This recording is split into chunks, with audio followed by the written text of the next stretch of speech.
यात बाळासाहेब हीच आमची संपत्ती कशावरही क्लेम करणार नाही असं एकनाथ शिंदे यांनी म्हटलंय। उपमुख्यमंत्री एकनाथ शिंदेंचं जालन्यामध्ये मोठं वक्तव्य। आम्ही म्हणालो की शिवसैनिकांवर क्लेम करणार।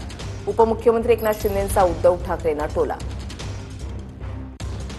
भगवा झेंडा कुणाचा आहे?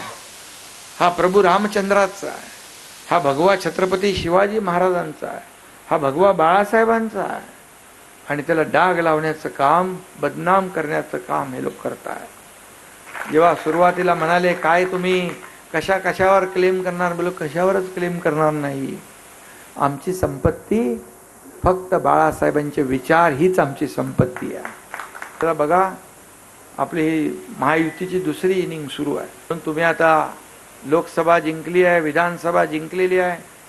आता आपल्याला महायुतीचा भगवा इथे संभाजीनगरमध्ये डौलाने फडकवायचा आहे। फडकवणार ना सगळे लोक।